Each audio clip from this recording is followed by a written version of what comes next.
और देखते हैं कि क्या लेटेस्ट डेवलपमेंट है इस पूरे के पूरे मसले पे।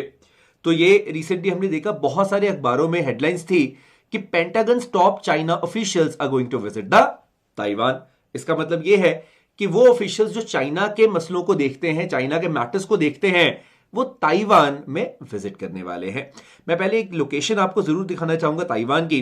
अगर आप देखें यहां पे नॉर्थ में साउथ कोरिया है, इधर जापान है, साउथ में आपके पास फिलीपींस है और इधर यहां पे चाइना है। एक बहुत इंटरेस्टिंग पॉइंट है जो आपको पता होना चाहिए, अगर आपने कभी नोटिस किया हो, इस मैप के हिसाब से भी अगर आप देखेंगे तो साउथ कोरिया, जापान, फिलीपींस, यहां तक कि ताइवान जो है, ये यूएसए के लिए बहुत ज्यादा फ्रेंडली एरियाज है, फ्रेंडली टेरिटरीज है। ये बात याद रखेगा कि यूएसए कई बार चाइना को काउंटर करने के लिए इनके साथ रिलेशंस को और अच्छा बनाने की कोशिश करता रहता है। चलिए इसके ऊपर हम बाद में बात करेंगे। ताइवान का ओरिजिन भी मैं बताऊंगा और इसके अंदर एक बहुत बड़ा इकोनॉमिकल एंगल भी इन्वॉल्व है, उसके ऊपर भी हम लोग चर्चा करेंगे। रिसेंटली आप जानते ही हैं, फरवरी की स्टार्टिंग में ही यूएस के फाइटर जेट ने, रैप्टर ने, कैसे शूट डाउन कर दिया चाइना के इस स्पाई बलून को। एक वो स्पाई बलून जो चाइना कहते हैं कि वो तो एक वेदर ऑब्जर्वेशन के लिए था।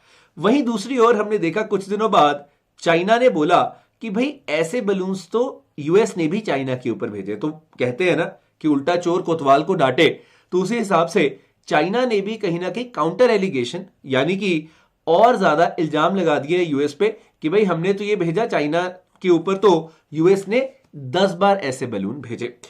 मैं आपको बताना चाहूंगा, रिसेंटली यहां पे म्यूनिक सिक्योरिटी कॉन्फ्रेंस हो रही है जो कि आज यानी कि संडे के दिन कंक्लूड होगी। वहां पर भी हमने देखा यूएस और चाइना ऑफिशियल्स आए हुए थे। तो जहां पे यूएस ने बोला चाइना को कि आपने जो किया है वो बहुत ही इररिस्पॉन्सिबल हरकत है, गैर जिम्मेदार हैं आप बहुत ज्यादा, और आगे से आप इसको प्लीज रिपीट मत करिएगा। वहीं पे चाइना ने बोला कि अरे आप तो ऐसे ही चिंता कर रहे हैं, आप ऐसे ही हम पे शक कर रहे हैं फालतू में, और हमने कुछ भी आपके ऊपर स्पाई करने के लिए नहीं किया। तो आप यहां देख सकते हैं कि किस तरह से ये इंटरनेशनली रिपोर्ट हुई है चीजें, और ये म्यूनिक सिक्योरिटी कॉन्फ्रेंस जो हुई वहां पर इनके बीच में कही हुई यहां पे बातें हैं। सो मैं आपको सिर्फ एक बेसिक आइडिया दे रहा हूं कि अभी तक जो वो बलून सागा बोलते हैं या जो मसला है पूरा का पूरा, वो हल नहीं हुआ है, and things are still lingering around, वो वैसे के वैसे चल रही हैं। और उसी की डेवलपमेंट पे हम लोग देख रहे हैं कि कैसे यूएस की जो ऑफिशियल्स हैं उन्होंने अपनी ताइवान विजिट जो है वो बोली। हालांकि अभी रिसेंटली जब हमने देखा कि बाई पार्टिसन रेजोल्यूशन आया यूएस सेनेट में, जहां पे जेफ मर्कले और बिल हगर्टी ने बोला कि भाई अरुणाचल प्रदेश तो भारत का अभिन्न अंग है, तो वो भी इसी के रिस्पॉन्स में था। हर तरह से यूएस चाइना को इस समय काउंटर करने में लगा हुआ है। ये बयान भी कहीं ना कहीं, ये रेजोल्यूशन भी इंडिया को सपोर्ट कर रहा है एक तरफ, लेकिन यूएस जो है वो कहीं ना कहीं ये पोजीशन अपनी बहुत क्लियर कर रहा है कि कैसे हम लोग चाइना को काउंटर करें। अब हम लोग आते हैं अपने आज का जो मेन पॉइंट है उसके ऊपर, कि किस प्रकार से हमने देखा कि पेंटागन यानी कि यूएस के जो डिफेंस ऑफिशियल्स हैं, they have arrived in the Taiwan. अब आपको ये पॉइंट जानना बहुत जरूरी है कि ये कोई ऐसी विजिट नहीं है, रैंडम विजिट नहीं है। इनफैक्ट जब हम ताइवान की बात करते हैं तो बहुत लिमिटेड कंट्रीज हैं जो ताइवान को रिकॉग्नाइज ही करती हैं एज ए कंट्री। तो आपको पता होना चाहिए कि यहां पे हमने देखा जो डेप्यूटी असिस्टेंट सेक्रेटरी है Michael chase, he is arrived in Taiwan. और यहां पर ताइवान में वो आए हैं, वो एक चीज है, लेकिन आपको ये जरूर पता होना चाहिए कि यूएस का ताइवान के साथ एक बहुत खास रिलेशन है। वो ये है जो डिफाइन होता है 1979 के ताइवान रिलेशन एक्ट से। जी हां, ताइवान रिलेशन एक्ट एक बहुत स्पेशल एक्ट है जो कि हम लोग कई बार यहां पर देखते हैं। तो आपको ये बात पता होनी चाहिए, it does not oblige US to deploy troops. ऐसा नहीं कि यूएस को ये बोलता है एक्ट कि आप डिप्लॉय करें ट्रूप जब भी ताइवान का जरूरत पड़े, लेकिन इतना जरूर ये कहता है कि US is going to provide Taiwan with intelligence as well as pre deployed material and logistical support under this particular policy. तो आपको इतना पता होना चाहिए कि डायरेक्टली ट्रूप्स यूएस जो है ताइवान को नहीं दे सकता जब जरूरत पड़े, लेकिन जब समय पड़े, जब उसको जरूरत हो, तो इंटेलिजेंस गैदरिंग, अब जैसे आप जानते हैं यूएस की सीआईए है, तो सीआईए वहां पे उसकी मदद कर सकती है, या पहले से डिप्लॉय किए हुए मटेरियल और लॉजिस्टिकल सपोर्ट जो है वो यूएस ताइवान को दे सकता है। तो ये बहुत इंपॉर्टेंट है, याद रखिएगा। ये जो पूरा एक एस्पेक्ट है, ये जो सिंपल सा एक एक्ट है, ये डिफाइन करता है कि यूएस का ताइवान के साथ किस प्रकार का रिलेशन रहेगा। और अब आप आई एम श्योर बोलेंगे कि सर ऐसा क्यों है कि ताइवान के यूएस की हेल्प चाहिए, ताइवान को किसकी दिक्कत है? ताइवान को दिक्कत है because time to time China बोलता रहा है कि हम लोग रीयूनिफिकेशन करेंगे। रीयूनिफिकेशन मतलब क्या? देखिए, चाइना के हिसाब से तो ताइवान चाइना की एक प्रोविंस है। जैसे चाइना अरुणाचल प्रदेश पे क्लेम करता रहता है, उसी प्रकार से चाइना ताइवान पर भी हमेशा क्लेम करता है। ताइवान एक इंडिपेंडेंट कंट्री नहीं है, ऐसा चाइना बोलता है। यहां तक कि चाइना समय समय पे यह भी बोलता रहा है कि कोई भी और कंट्री भी अगर रिकॉग्नाइज करती है ताइवान को तो हमारे रिलेशन उनके साथ खराब हो जाएंगे। So this is very very important point कि आप यहां पे समझें कि ताइवान और चाइना का जो एक रिलेशन है वो बहुत ज्यादा कॉम्प्लिकेटेड रिलेशन है। ताइवान कहता है कि हम तो एक प्रॉपर कंट्री है, वहीं पे चाइना कहता है कि आप तो हमारी सिर्फ एक प्रोविंस है।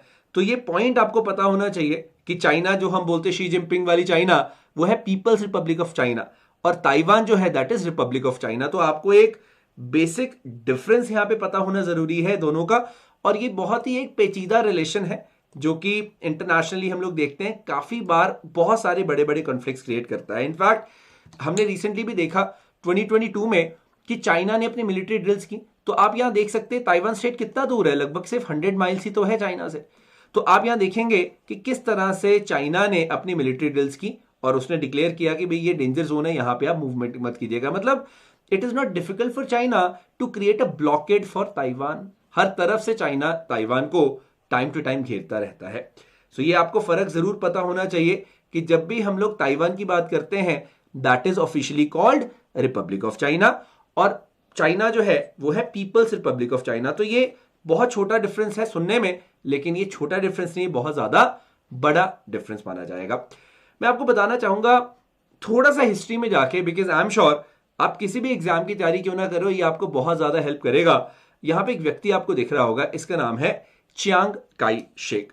तो चियांग काई शेक जो है he is a big reason कि क्यों आज की डेट में हम लोग देखते हैं कि भाई जो ताइवान कहते हैं लोग कि भाई इंडिपेंडेंट है, तो यहां पे चियांग काई शेक ने एक बहुत बड़ा रोल प्ले किया। देखिए, सबसे पहले हम लोग अगर हिस्ट्री में जाते तो किंग डायनेस्टी के अंडर तो सब कुछ था, ताइवान भी उनके अंडर था, पूरा चाइना उनके अंडर था।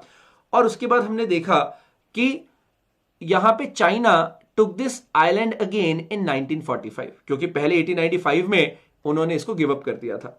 लेकिन मेन यहां पर पॉइंट तब इमर्ज होता है जब सिविल वॉर देखने को मिली चाइना में, और हमने देखा कि यहां पे nationalist government force led by Chiang Kai Shek and Mao Zedong communist party. तो कहीं ना कहीं हमने देखा कि माओ जेडोंग जो थे वो कम्युनिस्ट थे, और slowly and steadily Chiang Kai shek जो थे एंड इन्होंने मतलब जो बाकी जो नेशनलिस्ट पार्टी के लोग थे, इन्होंने कॉमिनतांग बनाई और ये ताइवान चले गए।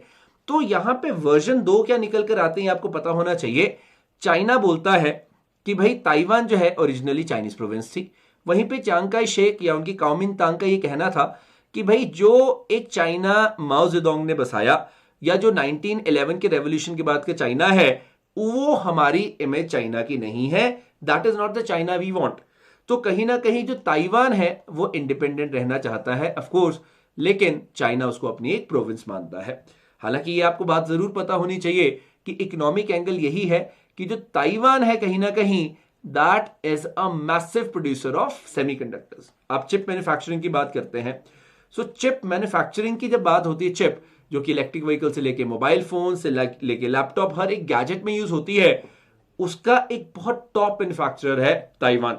सो we should understand this thing कि ये एक इकोनॉमिक एस्पेक्ट भी है यहां पे कि वेस्टर्न वर्ल्ड जो है वो कहीं ना कहीं ताइवान को किसी ना किसी तरह से सपोर्ट करता है। मैं ये तो नहीं कह सकता कि यहां पे यूक्रेन और रशिया वाला कॉन्फ्लिक्ट हो सकता है, बट मैं इतना जरूर कहूंगा कि चाइना रिपीटेडली ये बात बोलता है that we are going to go for the reunification. हम लोग रीयूनिफिकेशन जरूर करेंगे, and given this particular aggression of China specially in this particular area, तो ये कोई बहुत बड़ा कॉन्फ्लिक्ट हो सकता है। आई रियली होप कि ऐसा ना हो, बट कहीं ना कहीं जो चाइना है उसकी जो पॉलिसी है यहाँ पे वो ड्रिल्स करते रहते हैं और वो रीयूनिफिकेशन की बात करते हैं। So we have to be very clear of this thing कि सिर्फ ताइवान स्टेट ही है, इधर मेनलैंड चाइना, इधर ताइवान है। So you should know this thing, this is People's Republic of China and this is Republic of China. So ये एक simple सा point है जो कि हमें यहाँ पे अंडरस्टैंड करना है। सो आप यहाँ पे ये देखिएगा, लुजोन स्ट्रेट जो है साउथ ऑफ ताइवान में, this can be very much important from the examination point of view. इधर ताइवान स्टेट है एंड ऑफ कोर्स ऊपर तो साउथ कोरिया, जापान वगैरह है ही है।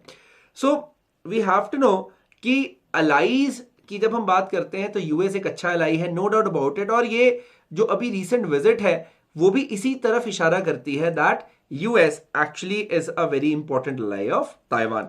तो जब भी हमने देखा है चाइना के साथ कभी रिलेशन इनके डिटेरिएट हुए हैं या कभी ताइवान का जरूरत पड़ी है तो वो हमेशा ताइवान विजिट करते हैं। और ये अभी जो माइकल चेज की विजिट है, this actually is a very important visit. और हमें ये अभी बहुत जल्दी पता चलेगा कि इसके क्या आउटकम्स हैं, क्या इसके फॉलोआउट्स हैं, will certainly be getting to know. In case you preparing for any examination और आप कोई भी प्लस सब्सक्रिप्शन लेते हैं, you can certainly use the code UDM10। UDM10 code का आप इस्तेमाल कर सकते हैं, which give you a discount of 20%। And I also take classes which are absolutely free of cost, special classes. एक होती है 9 बजे एंड एक होती है 12 बजे ऑन द अनअकैडमी प्लेटफॉर्म। तो आप उनको भी ज्वाइन कर सकते हैं। कुछ मॉक टेस्ट मैं यहाँ पे कंडक्ट करवाता हूँ, दैट्स माय प्रोफाइल। यहाँ पे आपको पीडीएफ भी मिल जाएंगी। Do subscribe to the channel and do like and share the session. Comment करके जरूर बताएं what are your inputs on the session, कैसा लगा आपको सेशन और आपके इस पूरे मसले पे क्या व्यूज हैं, I would like to know. Thank you so very much, have a great day.